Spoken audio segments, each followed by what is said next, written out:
Hi, it's Bobby and welcome to Lions, Tigers, and Bears on this gorgeous, gorgeous Saturday. So if you're back with us, we're super happy to have you back. And if it's your first time, I just want to take a quick second to tell everybody what Lions, Tigers, and Bears is. We're located in Alpine, California, just east of San Diego, and we rescue animals. And we provide a lifetime home. We are their voice because they, of course, can't speak for themselves, so we advocate to protect them. And so we not only provide a lifetime home, but we're also an education center. So normally when we're not going through what we're all going through with this virus, you can come out and visit the animals. But since a lot of you are at home and a lot of kids at home, we decided to bring our visits to you live and bring our animals to you live. And today we're going to be sharing 4 special animals with you, one just briefly. And we're going to show you a little bit behind the scenes how we keep our animals brain stimulated, and we call it enrichment. And it just keeps them from getting bored, because myself, I believe that lions and tigers, they belong in the wild. And even the A+ accommodations that we can give them here at Lions, Tigers, and Bears, it's really, it's not what a tiger needs. And one of the things that really helps is them not having to stay in the same habitat all the time, and we can rotate them. So they get new smells, they get to smell each other, they get to mark it up and make it there. So we're gonna kind of show you how we do that today, as well as introducing you to Bakari, Suri, Jillian, and Maverick. And we're gonna start with Maverick, and I know we did Maverick yesterday, but we're gonna kind of take off where we left off.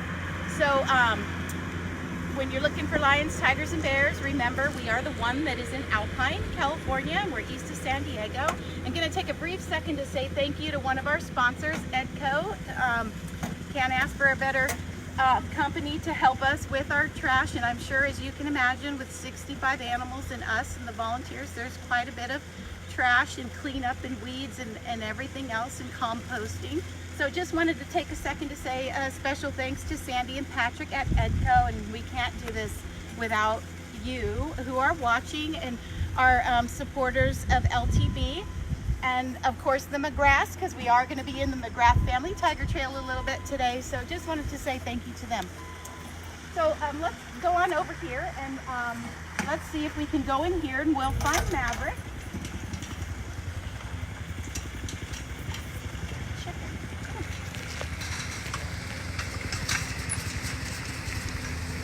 So of course, super safe around here. Everything is always locked. And this is a safety perimeter fence. So that way when the public is walking around, they're a safe distance from the animals and they can't get to the animals to threaten their home. Oh, here's Maverick. So we're going to ask Maverick to come up here. Come on, Maverick. Good morning. Come on.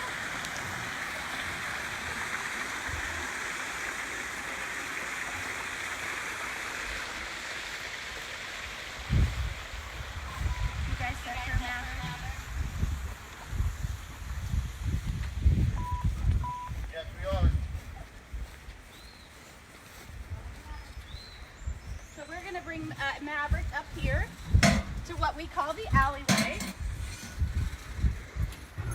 and there's always two gates when we're moving animals, and we're securing them between us and them. So we're going to open the 2 gates, and he's going to go on up the alleyway to another habitat.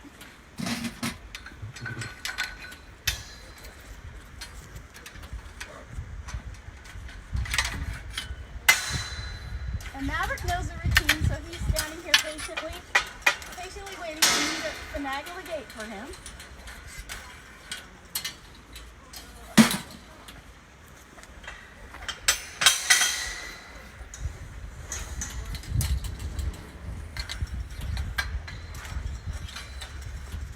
Come on.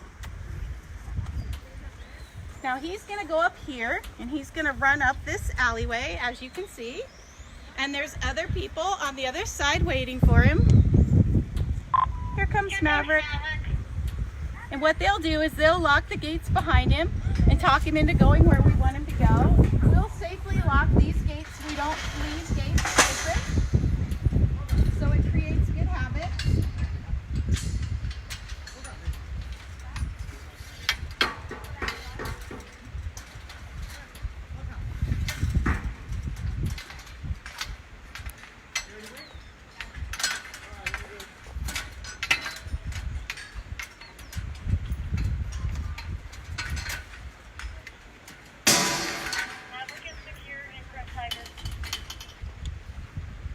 Tiger Trails is secure.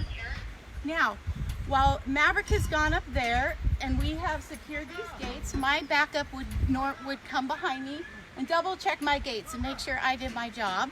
And then we'll go over here, and Meg's over there so she can see, because of our social distancing, she can clearly see that I've checked my locks and both of the gates are locked. So then we can move over here because we now know this habitat is empty. We can unlock it, and then the keepers would be able to safely get in and clean and scoop and maintenance the pool. And today, this morning, we've actually already done a little bit of that. And while we're up here locking in Maverick and getting the lions, Meg is going to spread the food for us. So that leaves this gate so that she can access the habitat now. So we're going to go over here.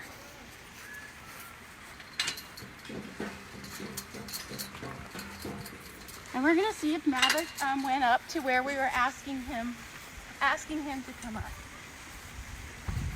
So when we first started Lions, Tigers, and Bears in 2002, we came to this property on September 5th. And we didn't know we were staying on this property. We were planning on building a temporary habitat. And then we had another piece of property in escrow, which didn't work out. And that was much better because this worked out for the best. But this was the first habitat that we built. And we only built a 24 by 24 because we thought we weren't staying here. And we have added on to that since, because this is so user-friendly for us. So as you can see, here's Maverick.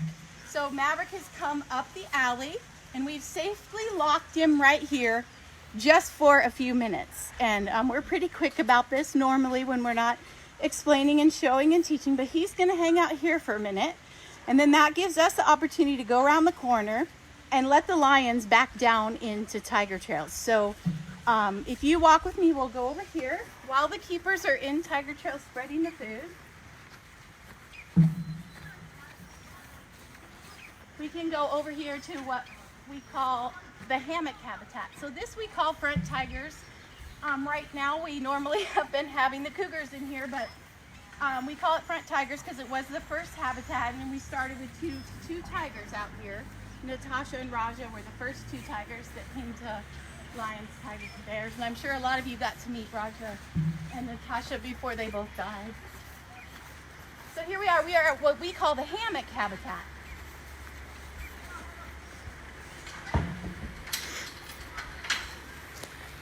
This is some of the cats' favorite.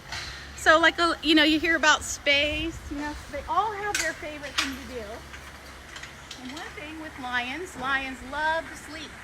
They sleep about 18 hours or more a day. So these hammocks are perfect. They can lounge in the hammocks and just, you know, have a really, you know, fun time sleeping in the sun. And also Maverick loves this because he can splash all the water out of the pool. So we're gonna go over here. They have already locked Bakari.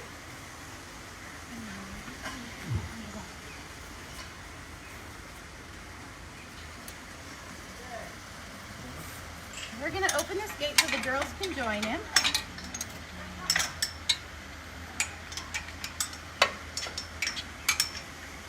Oh, now you're a good boy. So now this gate is open, and the girls can come over here if they choose to come over here. Okay, so we want to set this up so we can do the line. So what we're going to do is now they have come into their bedroom, so we're going to swing open a gate, which will create us an alley.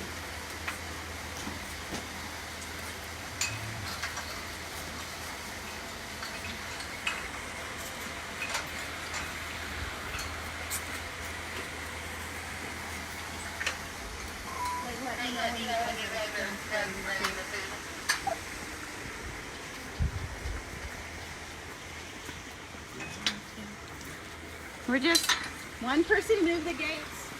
Second, Victor moves the gates. Second person, myself, goes back and double checks the gates.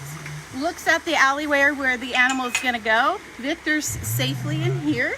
So then when the animals go by, he can reach through here with the bar and grab one of these two gates, which then locks behind them. And then they'll just slowly go down the alley. They'll end up in Tiger Trails where we started. So we did start spreading the food down there, so we have to wait for the keepers on the other end to get the food out in the habitat for the lions. So we'll be up here for just a second. We have a question on how is Bakari doing?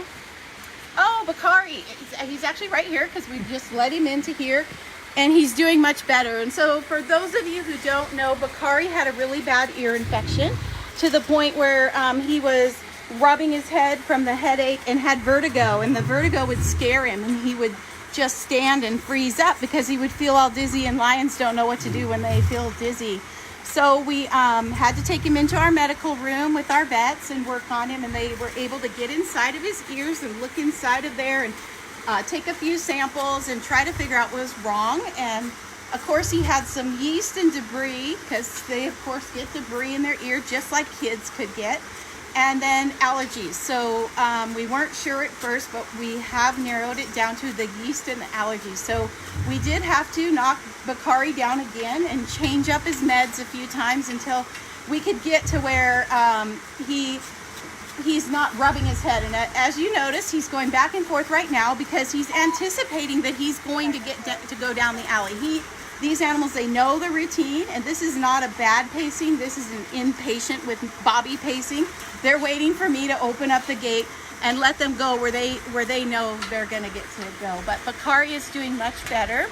We are going to have to knock him down one more time so we can get in there, get another sample out of his ear. And as I'm sure you can imagine, it's a huge task getting Bakari lifted up on the surgery table. I'm sure if some of you look back through the Facebook, you could find the pictures of Bakari, or any of these animals for that matter, up on the surgery table, and what it takes to get him up there and work on him.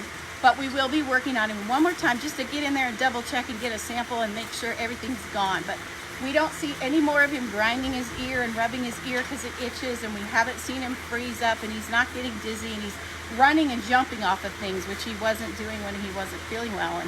And it's sometimes hard to tell when a lion's lethargic because they already lay around 18 or 20 hours a day, but he was very lethargic. So anyway, let's check on the keepers and see how they're doing. Meg, are you guys out of the habitat?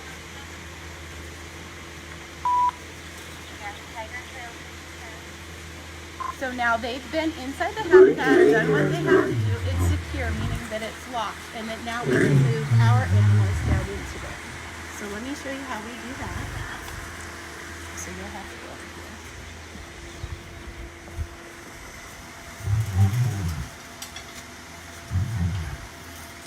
here.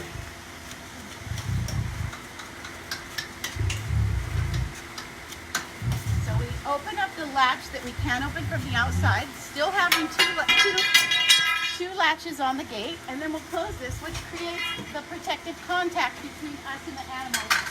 And then I'm going to reach through and open this gate, and that will let them out, and they're going to go down the alley because they're ready.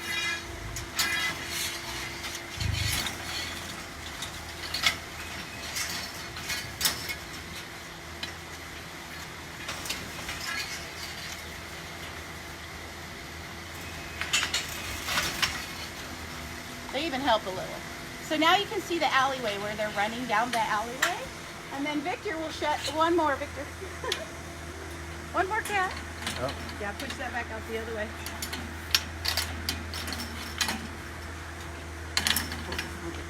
Come on.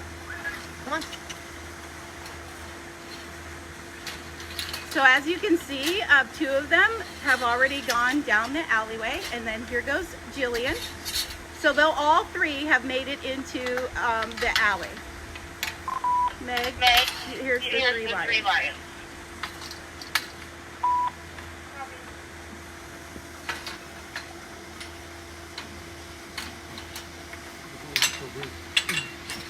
Okay, now that he's got that gate secure, we can go around to the other side. Go into the McGrath Family Tiger Trails. Thank you, Victor. Yeah.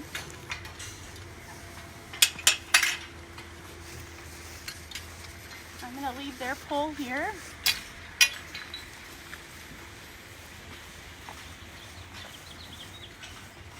So now once they get those gates secure, they'll do the same exact thing again, only Maverick will go up here to the hammock habitat today because it's one of his favorite places to be. He actually likes to come up the alley and go back up there. He likes that pool a lot, and he loves the hammocks, of course. So you see him sitting here waiting patiently for us.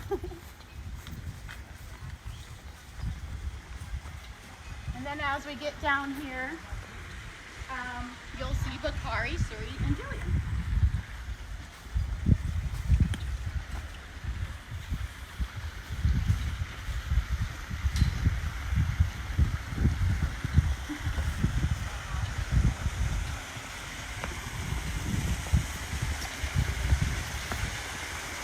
So as you can see, they're already here in tiger trails for you, and I want to take a second to introduce you to one of my volunteers. This is Michelle, and she joined our volunteer team in July of 2018, and she has a dedicated, impressive over 550 hours of service here at Lions, Tigers, and Bears, and she's currently a student at San Diego State University with a major in classics and plans to pursue her goal to become an exotic animal vet.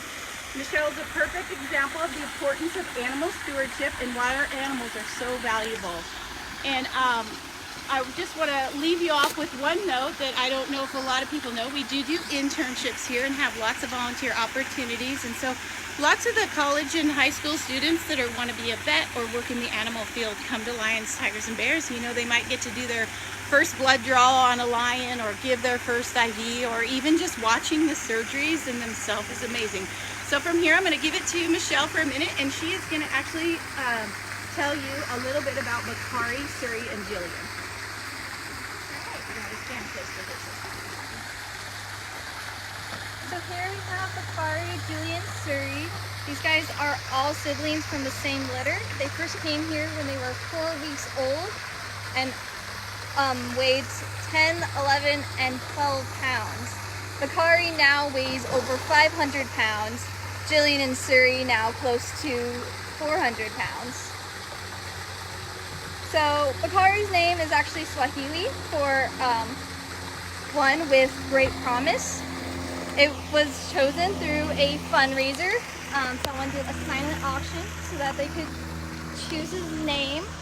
Jillian's name means youthful, while Suri's name means red rose.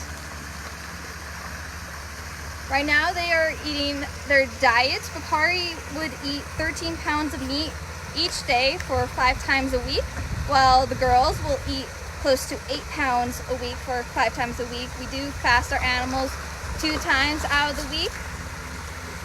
So Kathy is telling us that she has amazing video of Bakari roaring. So for those of you who haven't been out here, and especially like early in the morning or sunset, you will hear Bakari calling and Louie calling back and forth. And to me, I call that the paycheck because it's one of the most awesome sounds ever. So it's hopefully maybe he'll make some noise here today while we're here. And lion roars do carry out to 5 miles. If you're 5 miles away, you will still hear Bakari roaring at you. A lot of the time, if you come for our spooky camp over, you'll hear Bakari and Louie roaring back and forth at each other. Pretty much just saying, hey, get off my territory, not knowing that they're both in different habitats, so technically they have their own territories. Bakari is the dominant male of this pride. Prides are usually made up of 1 male and the rest are females. Suri is more of the dominant female, while Jillian is the sweet one. We do not do any breeding here, so yes, the girls are spayed, while Bakari is actually still intact. The reason why he is still intact is because if you do spay a male lion, he will lose his mane. The lion's mane is driven by their testosterone, and if their primary source of testosterone is removed, their mane will fall out. So just so you guys can still see that beautiful male lion mane, he still stays intact. A cute thing is when these guys were cubs, they did have spots. So if you are on our Facebook, make sure to go back to our pictures and still look at the pictures of when these 3 were cubs, because they're super adorable. And it's just really cool that lions actually have spots when they're babies. So Joe is asking how many people live on the sanctuary. We actually have 6 people who live on site. They're always 24 hours a day. Somebody has to be on the property, even if, you know, the animals are just locked and doing nothing. And yes, his mane is absolutely gorgeous, Sarah. Isn't it? Isn't it beautiful? Okay, go ahead. Oh, and someone's commenting about the spooky campover. So those of you who don't know about the spooky campover, we always do it the Friday night before Halloween, and it's a good fun family time where you can pitch a tent anywhere on our grass out here that's outside the perimeter fences, and you could be right next to Bakari while he's making that awesome growling sound, and you just get to watch the animals all night. And we do a pumpkin carving contest at night, and then in the morning we give all these fun pumpkins to the animals as enrichment, and then of course we have a couple other activities at the same time. Try to get a better view of Bakari for you. So this pride does work just like in the wild, with Bakari being the main dominant male. In the wild, prides are usually made up of one male and the rest are females. The male does stay with the babies while the females do all the hunting. They do also eat first when the females come back with food. Just a little thank you for protecting the babies while they're gone. The females are still pretty awesome. When they go hunting, if you could see on our female right now, she has a black end to her tail. So when females go hunting over the grass, they'll flick their tail left or right, just like your car blinker, to tell the other females which direction to go. They're pretty clever. Also, whenever a new male wants to take over a pride, he usually will have to fight the male that has the pride right now. If he does win, he ends up killing off all the offspring of the previous male. Usually that's how it goes, but sometimes the females of the pack will rise up against the new male to protect their babies. And this can also end up to being a chance for the males to form their own bachelor groups. When male lions start growing out their manes, they will start looking more like the male, and the dominant male will kick out the babies that are starting to grow out their manes, and these youngsters will form their own bachelor groups when trying to find their own prides to take over. So Thorn is asking, how can I donate to help? So we've got a couple easy ways. You can hop on our website, www.lionstigersandbears.org, and we do run this sanctuary on donations. That is how we survive. But we've also just launched our Hang In There, Help Us Hang In There $20 challenge. And you can text, is the fastest way, 7177, text LTB to 7177, and you can donate right there. Or you can go on the website and click on the link that says Help Us Hang In There during this whole virus thing. And it's a $20 challenge, so we're asking people to donate $20 or more, whatever they can. And it's also peer-to-peer fundraising. So there's also a button that it will say Become a Fundraiser, and you can create your own page and fundraise for the animals at Lions, Tigers, and Bears just by setting up your own page and asking your friends to help us, and trying to, come up with a way where everybody can participate, even kids, to help the animals. And it says, if it's too small for all three lions to run around, it's not. They run and play, and that's the whole point of having the habitats that we can rotate. And they have plenty of room to run around and play and jump over the rocks and the big log that's on the other side of this cave. And we're getting ready to, before this whole virus thing started, to launch a campaign to raise the funds to build one of those big hammock habitats down on the other end of this habitat, since they like it so much. But for now, we're just hanging in there like all of you. Lions do not love swimming, so Jesse is asking if they love swimming. So they will get their feet wet, but they are not. The tigers are the ones that really, really enjoy this pool.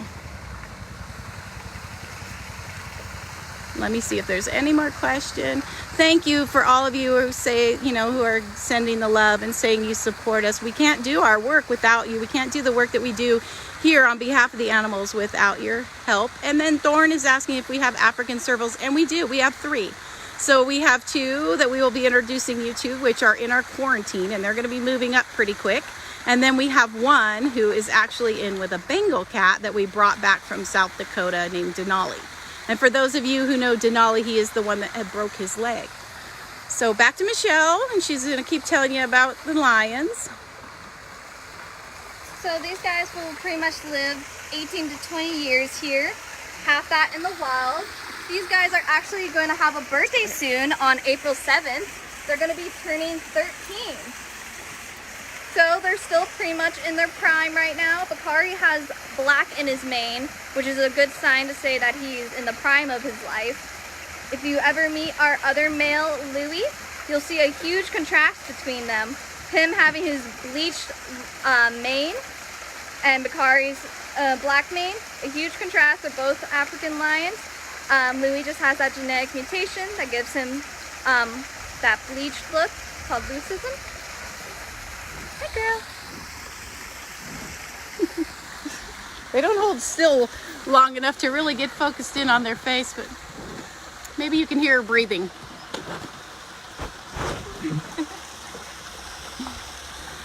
Her sister's in the cave in there.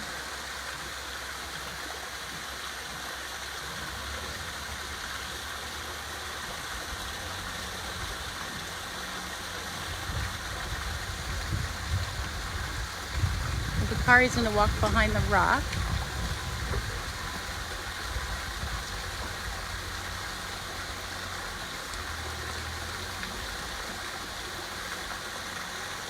He's kind of lazy sometimes. He has to decide if a piece of food or some food is worth jumping up on the top.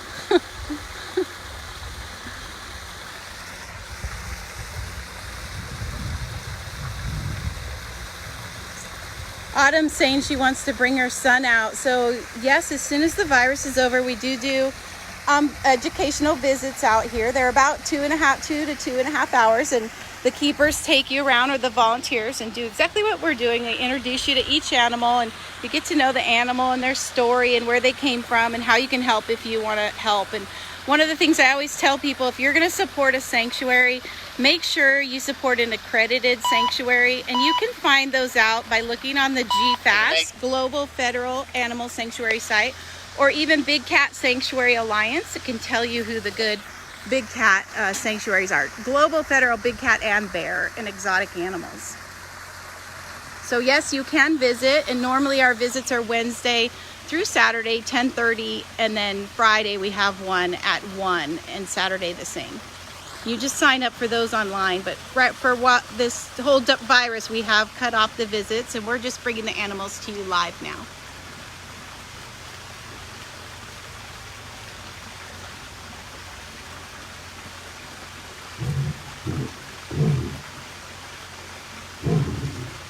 Let's just see if you can get Bakari being Bakari over here.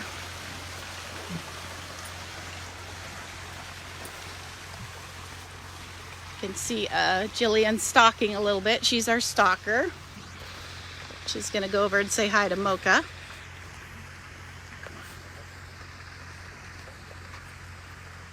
Get it to focus. Sorry. Try again. There we go. You can see Mocha over there teasing her a bit.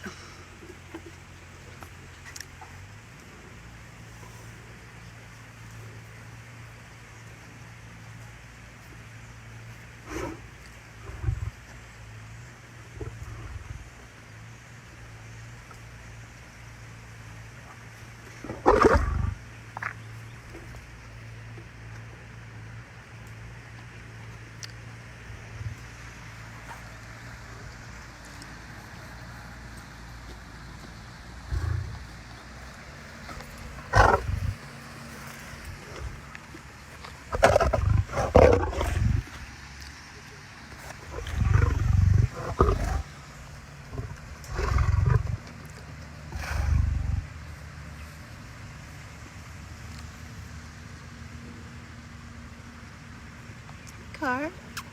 Hi, Car. Hi. Of course, he knows my voice. They'll get to know your voice just like your dog. Get to know you. They know who the keepers are. They see the blue shirts and they get excited. Each animal has their own personality. Definitely, just like your dog would.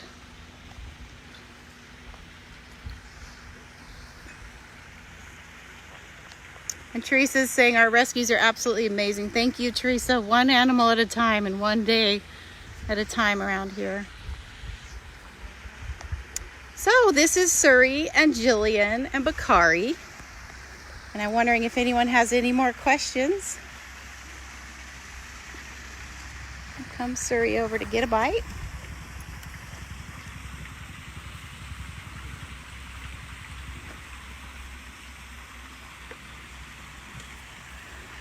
So when I first got the call for Bakari, Suri, and Jillian, I was sitting at my desk, and the gal called me and told me that she had some lions locked in her bathroom. And she was afraid that the state was going to take them away from her. So then I had already got a call from the state on this issue. And this so-called sanctuary was in quite a bit of trouble. And they had no perimeter fences, and a lot of their cages were zip tied together. And they were giving school tours where the school bus would pull up, and they would let the kids off to see the animals for $1 or $2. And they weren't allowed to have any more animals, so when the babies were born, they hid the babies in the bathroom. So we agreed to take the babies, and we flew there and helped them because they had like 26 big cats at the time, and at the time it was almost impossible to find any sanctuary space. So we actually stayed there and help them reinforce their cages so that they would be safe, and help them to build what we call our shifts, or like you saw, our safety bedrooms, and how we move the animals, because they didn't know how to do that. And the lions were breeding, and then they would have to pull the babies out with a rake, which that's how they got Bakari, Suri, and Jillian out of the cages, with a rake, so the other males didn't eat the babies. So they weren't allowed to have any more visits or take any more animals. That was the deal. But the animals that they did have could stay there and live out the rest of their life. And then Bakari, Suri, and Jillian came here. They were 10, 11, and 12 pounds. And they had collars on them when we picked them up. So Bakari had a lion or a tiger type collar, and the other ones had a red and a blue. For a long time, we called them blue collar, red collar, and no collar. So BC, RC, and NC. And then Jillian, with her personality, she became Gnarly Carly. We called her Gnarly Carly because she was the boss. And then at one of our Wild in the Country auctions, people bid to name them like Michelle told you. And that's how they came up with their names. So now they don't weigh 10, 11, and 12 pounds, but here they are. Aren't they beautiful?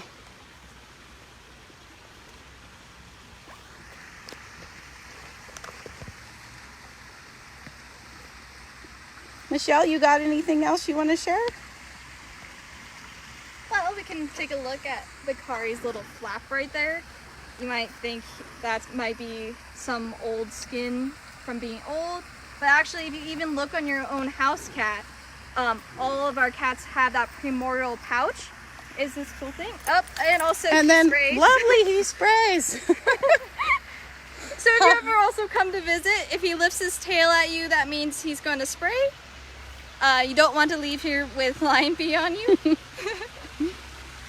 But as I was saying, that pouch is pretty helpful. In the wild, they don't always get a full meal every single day. So what many of the cats will do is they will gorge whenever they do get a meal, and all that extra food will go down into that pouch. Another cool thing for it is when lions are fighting, they will swipe at that pouch, and it acts as a bit of armor for them. So all of their important organs are protected by that skin of flap.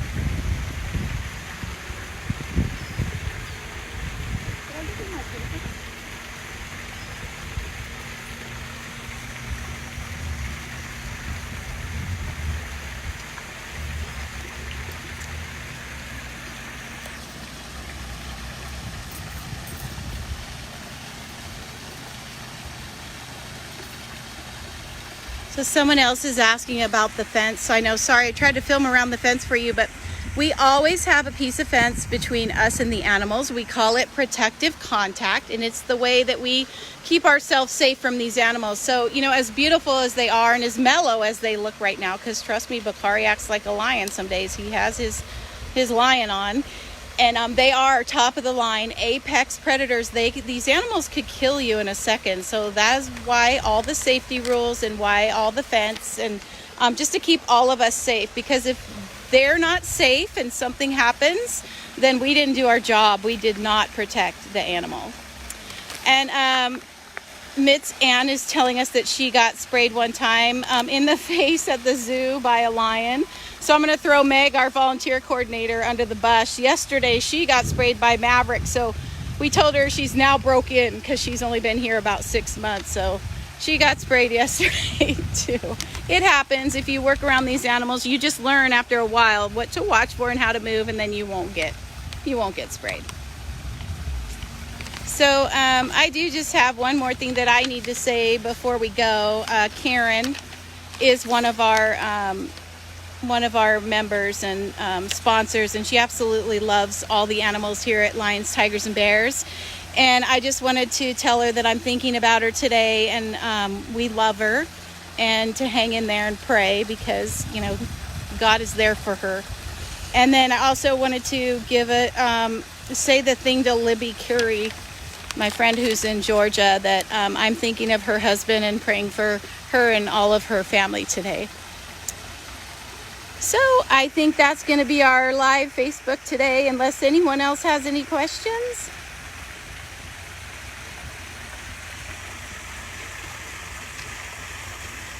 Yes, they were rescued. Joe was asking. They were rescued in 2007. So they've been here quite a while. Like I said, you could hold them in your hand. They weighed 10, 11, and 12 pounds when they first got here together. We get the food. Thorne is asking again where we get the food. So we get a lot of food from Cisco, which is a restaurant supply, Harvest Meat, which is a restaurant supply, and Walmart. So it just depends. For the bears, of course, fruits, vegetables, raw nuts, avocados, raw fish, all different kinds of fish, cooked meats, and then all kinds of meat for the cats. So trying to vary their diet, and bone, and even the blood on the bone. So that's where we get the meats.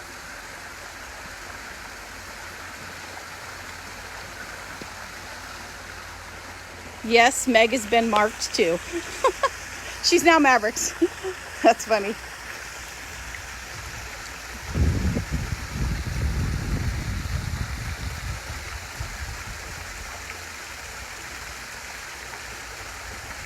This is Jillian. She's the bravest one out of here. She's usually the first to try something or do something, and the others will follow. And somebody is asking if the lions are from the same litter. Yes, they are. So they are brother and sisters. And they've been together, their entire life. We would never separate them. And Thorne is asking how much is required per day. Maybe he's talking about food. So between the three of them, anywhere between 10 and 17 pounds a day, depending on which cat. And we weigh their food. Tuesday we prep most of the diets, and we weigh each cat's food. So that way, like if somebody's a little bit skinny, we can up the food, or they're getting a little chubby, we can, get the food down. We just make slow changes, so it's nothing drastic. And a lot of times we don't have to worry about giving extra food if the cat's not overweight. And Jesse's asking if we've ever ran out of food. No, we have never run out of food. We don't ever want to run out of food. We always have extra. Our freezer is full, and we try to rotate new food in as we take food out. And of course, the freezer is the first thing on the backup electrical system, because it's the most important electricity for us if the power goes out, which, as some of you know, that's been happening regular out here in our area, because they're replacing all the poles and all the power. So the freezer is always first on the generator. And somebody again is asking if the females are spayed. Yes, the females are spayed. So with the lions, we don't neuter the males, but with the tigers, we do neuter the males, and the bears, we do neuter the males. So Bakari's already tucked in over there under his platform to already take a break. The girls are still crawling around.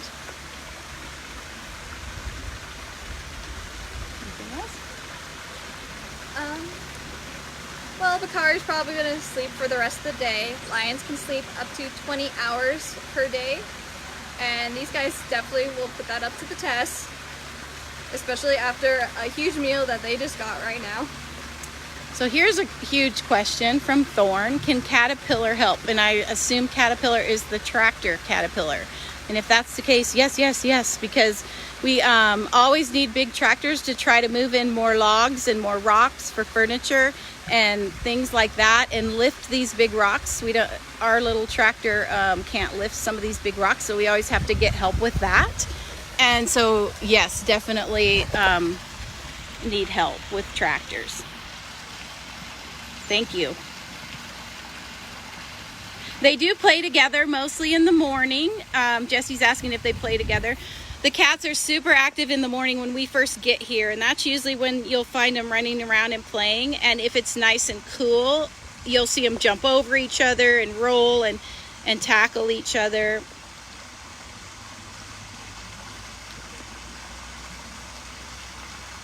Lions live about, somebody is asking how long lions live. They live about 17 to 20 years in captivity.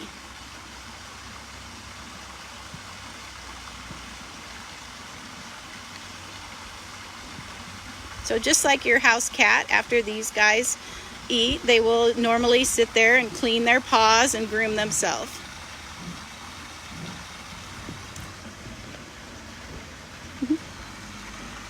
Out of focus again.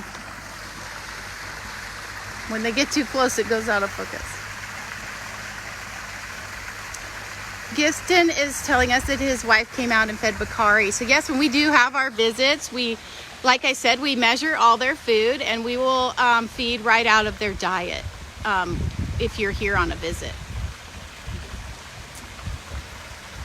And Jesse is asking if I have a favorite. I think I'm not supposed to have favorites, but it's really hard not to get attached to every single one of these animals, especially the ones that we pick up and they're really, really sick, and you spend a lot of time getting them back to health. And then, of course, Conga has always been, one of my favorites.